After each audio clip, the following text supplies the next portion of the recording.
Hello, I'm Jean Rees. I'm 101.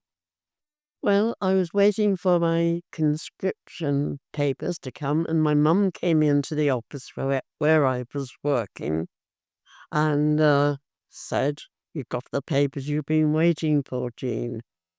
And I was excited, but I didn't want to show my excitement because it would, I know, worry my mum. So I had my papers and I had my medical. And I was told to report to Southsea. I'd heard of the South Sea Islands, but I wasn't that lucky. Anyway, I went to Southsea. That was in near Portsmouth, and I went to Pendragon Hotel and stayed there for a fortnight. And I was everything was explained. When you join up, you live as if you are on a ship. And you have to know all the naval terms and everything. And we had to, we paraded on the prop. The Marine took us for instructions of certain types of walking and everything and speed. And I stayed there for a fortnight and learned everything. I was taught how to do washing, or doping as it's called in the Navy. And we had to do our own washing. And then I was drafted to HMS Raven, which was a Fleet Aeron station uh, in Eastleigh, near Southampton. And I was there from 1942 to 45. And I worked in the regulating office, as they called it.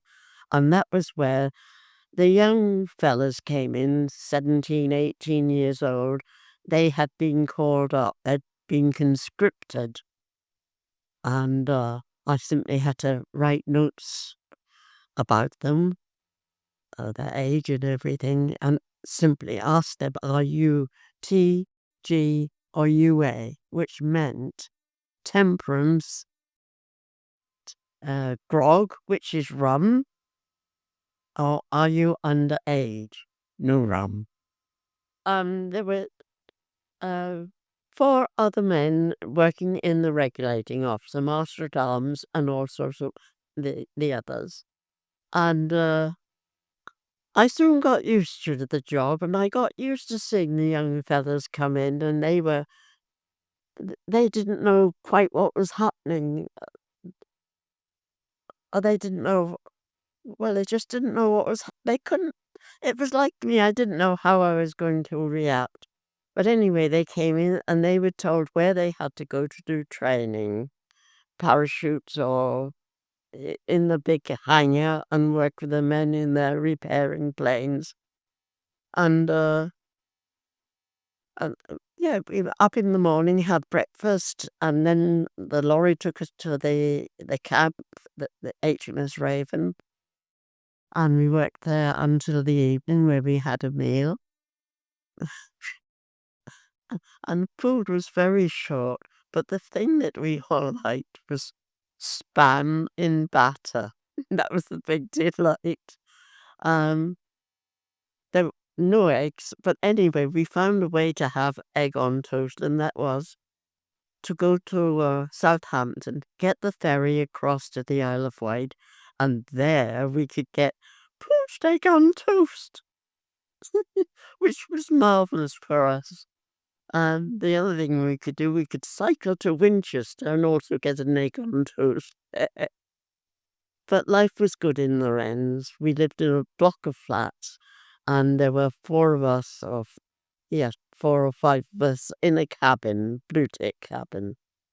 But it got in the winter, it got very cold, and we did have a little fireplace in there, and an officer was in the next cabin, and she could light a fire. What we did, we pinched some coal and lit the fire in our cabin, but smoke was seen coming out of the chimney.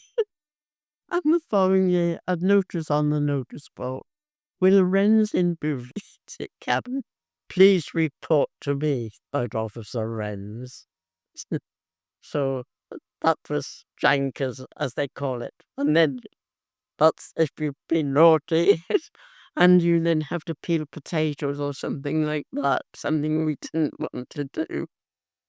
But what the other thing was, my friends and I, uh, we were out in the evening, we came in, it had been wet and snowy, and we went up the stairs in the blood and slipped on the stairs and accidentally knocked the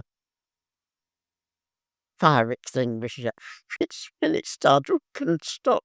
But, oh dear, trouble again. But life was good in the Wrens. And when the war ended, well, the war ended and it went round the camp very quickly.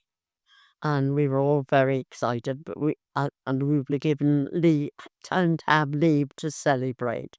So on the train and up to London, and it was fantastic. We got there. There was hardly room to find a spot to stand. So many people, all nationalities, Americans, Canadians, the Gurkhas, and all those people. And there was the Scottish man with the bagpipes, all singing and dancing, and it was wonderful.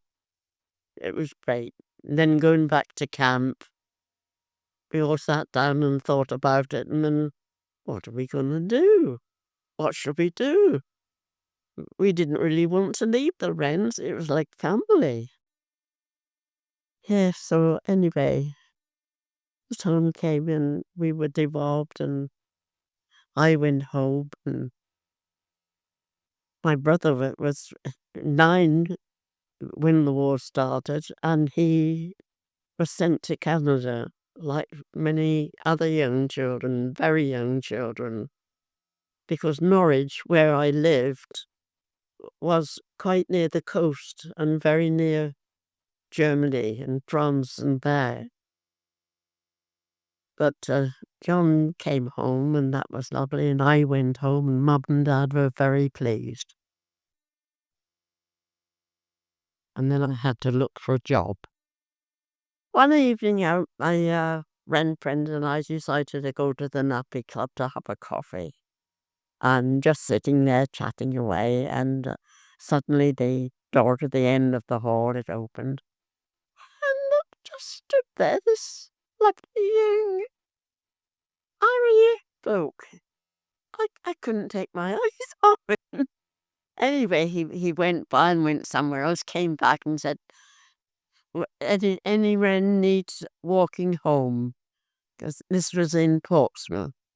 So I said, oh yes, I'm my billets are just up the road. So anyway, he walked me home. Stayed by the pier and sat down by the pier for a while, Southsea pier. And he said to me, would you marry me? I said, well, I think about it. And we laughed and joked, and I just went home then, and that was it. But anyway, we met up again, and we kept in touch for quite a while. And then when the war finished, my Bill came back to Swansea, and I went up to Norwich, and we simply kept in touch on the telephone. But not on the mobile phone. We had to go to the phone box and ring from there. Yes, and then Bill and I decided to get married as near D-Day as possible, and we were married in 1947 on the 7th of June. Before we were demobbed, we decided we'd start a round robin. And it's not a little bird, it's a letter that goes from one to another all the way round. And we kept this up for a long time, giving all the news where we'd been and what we had done. And we'd meet up once a year in Joyce's home in Hambledon in Hampshire. and we would really, really enjoy ourselves all together. And that went on for, well, a long, long time, the round robin, but sadly, I am now the last robin left. But it was a marvellous life, and I shall never, ever forget it, nor my friends, my family, my other family. But I was glad to get home in the end and had lots to think about. Yes, lots to think about. And hope life on the planet and everywhere will be healthy